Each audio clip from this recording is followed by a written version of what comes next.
sintonia, troca de experiências e um bate-papo descontraído sobre o espiritismo na sua manhã.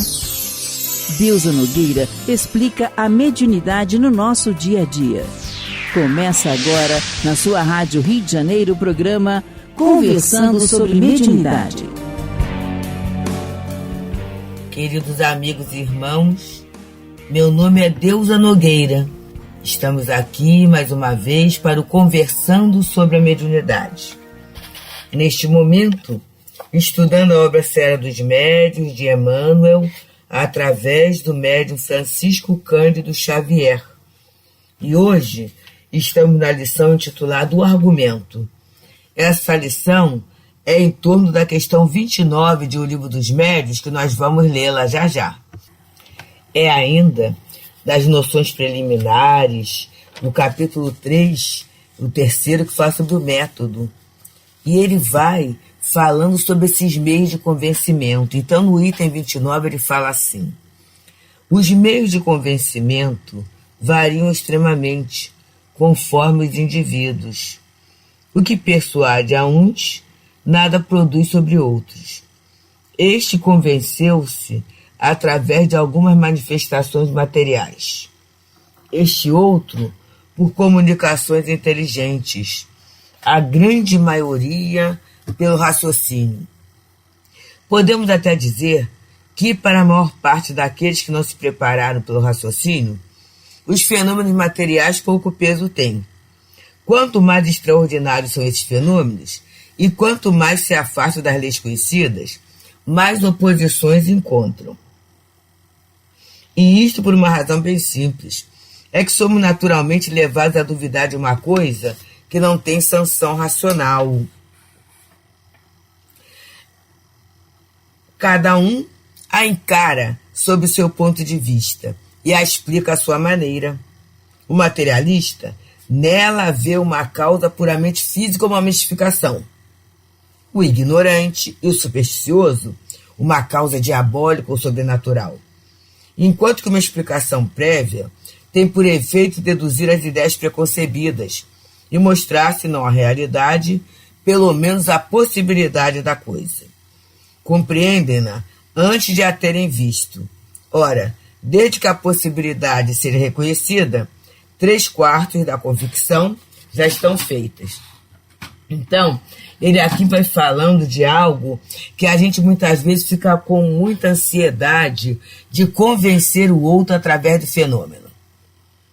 E taca a procurar fenômenos, a provocar fenômenos, né? Muitas vezes até a planejar reuniões fora de hora, fora de época, fora do objetivo, porque a gente quer, de qualquer maneira, convencer o outro.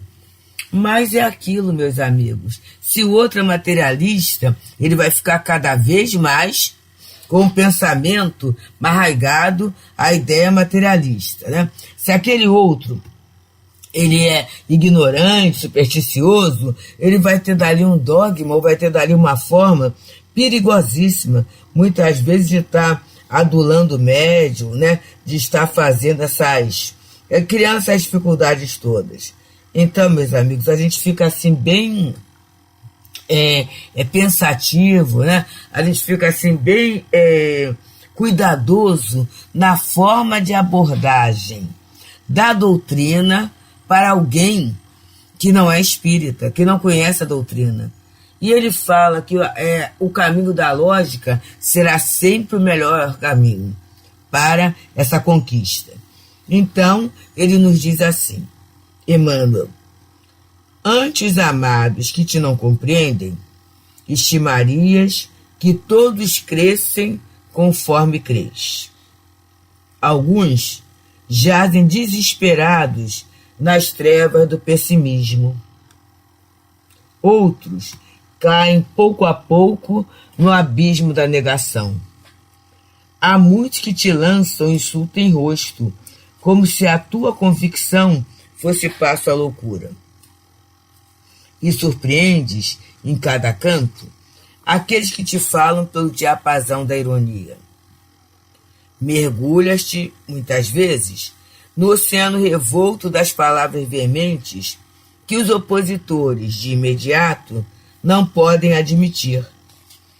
Em outras ocasiões, deseja acontecimentos inusitados que lhes alterem o modo de pensar e de ser. Então é interessante que aqui é um estudo bem profundo da vivência da psicologia humana. Muitas vezes, e é claro que a gente não liga para aquelas pessoas que não têm nada a ver com a gente, mas são por aquelas pessoas amadas que não nos compreendem, né? E aí, o que a gente gostaria? Que as pessoas tivessem a crença do jeito que a gente crê. Crescem conforme a gente crê. Né? Esse era o grande objetivo da gente, né? E aí a gente sabe que entre essas pessoas que nós amamos, tem uns que são totalmente pessimistas, mas pessimistas em relação à vida, pessimistas em relação a eles mesmos, pessimistas em relação à crença.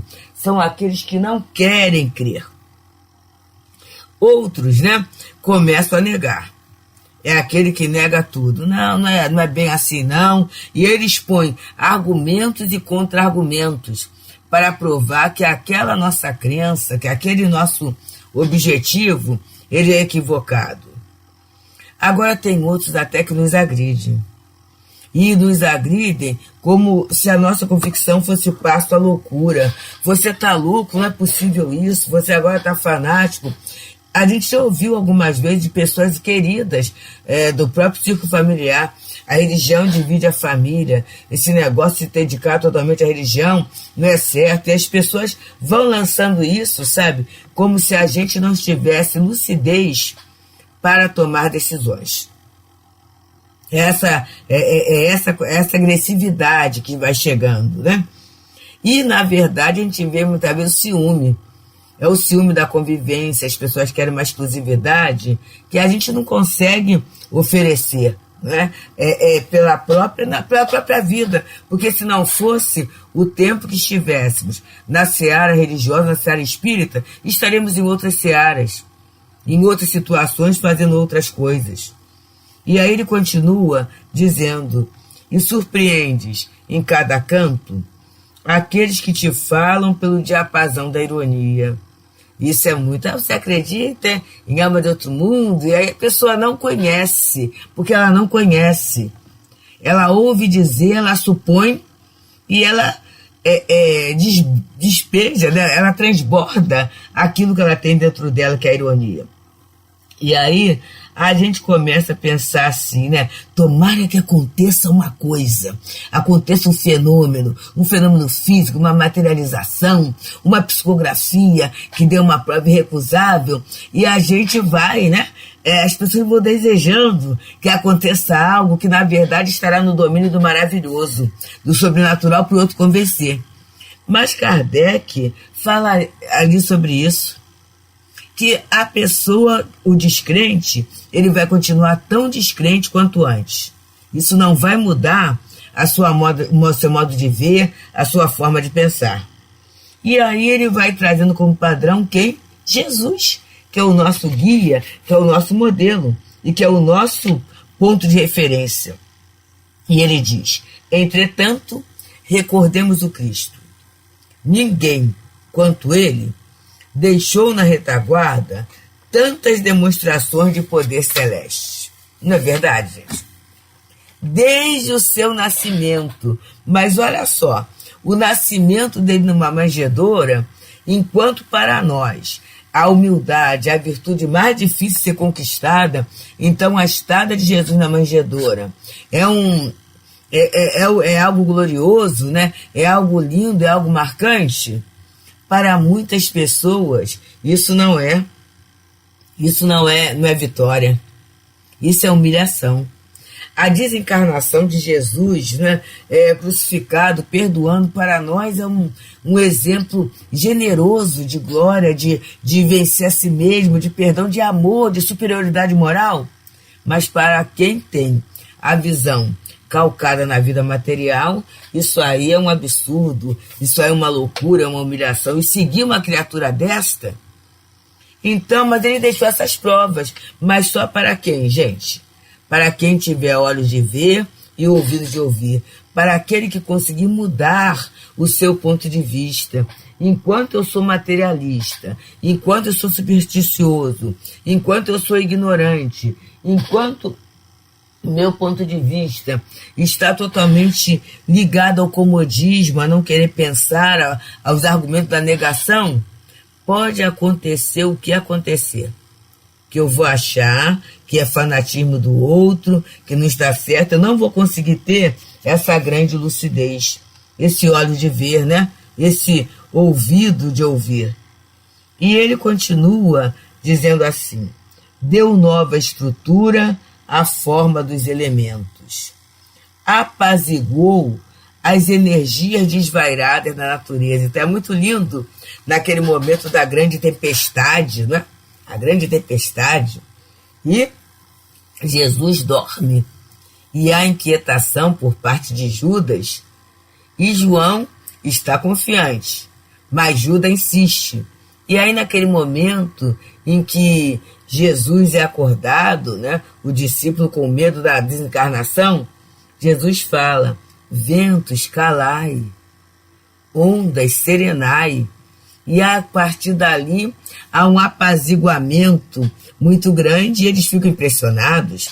Quem é este que até os ventos e os mares obedecem? Foi feito isso. Mas essa visão, essa vivência não serviu para estabelecer em todos uma fé sólida. Não serviu para que todos tivessem ali um motivo de elevação, não. Por quê? Porque não havia aquilo que Kardec traz para nós, o Espírito nos trazem, a maturidade do senso moral. Eram ainda crianças, imaturas, inquietas, que não conseguiam ter esses olhos de ver, nem esses ouvidos de escutar. Então, Jesus também reaqueceu corpos que a morte imobilizava. Temos da filha de Jairo, temos do filho da viúva de Naim, temos do próprio Lázaro, naquele estado que até já chegava a cheirar mal. Ele reaqueceu e as criaturas voltaram à vida. Mas quem é que seguiu? Pelo contrário, essa atitude dele serviu até como perseguição, porque restituir alguém morto à vida era contra a lei. Olha só, meus amigos.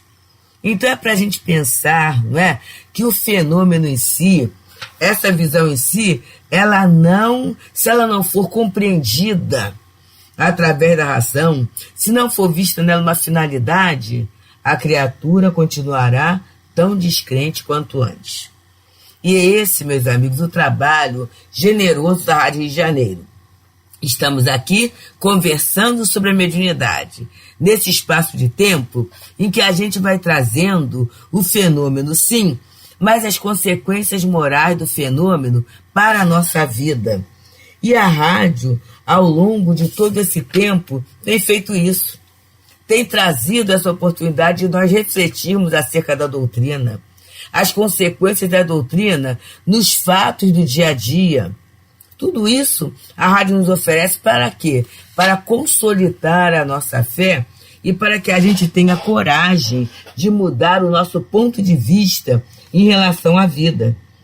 E estamos hoje estudando a obra Seara dos Médiuns, de Emmanuel, através do médium Francisco Cândido Xavier,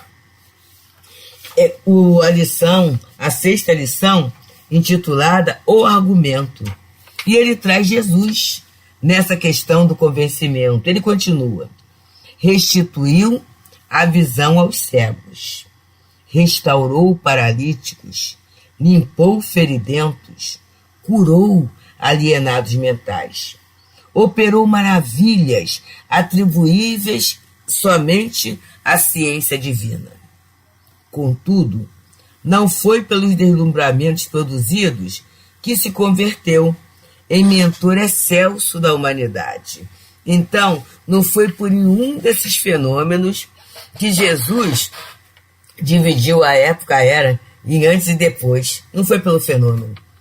E é para a gente parar, meditar, analisar, perceber e assim respeitar, não é, Ele tem que respeitar muito o ponto de vista do outro em relação à nossa imensa vontade que ele compreenda a doutrina espírita.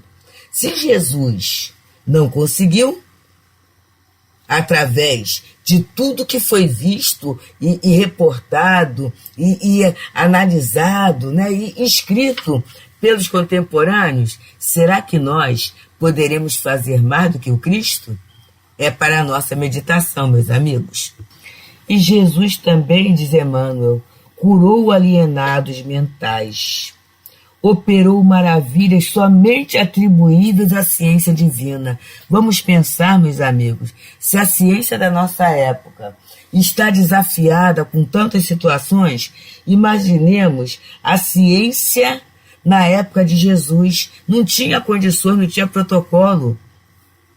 E essas maravilhas só eram atribuíveis à ciência divina, né? Aí ele continua, contudo, não foi pelos deslumbramentos produzidos que se converteu em mentor excelso da humanidade. Jesus agiganta-se na esteira dos séculos pela força do exemplo. Anjo caminhou entre os homens. Senhor do mundo não reteve uma pedra para repousar a cabeça. Sábio foi simples. Grande alinhou-se entre os pequenos. Juiz dos juízes. Espalhou a misericórdia. Caluniado, lançou bênçãos. Traído, não reclamou. Acusado, humilhou a si mesmo.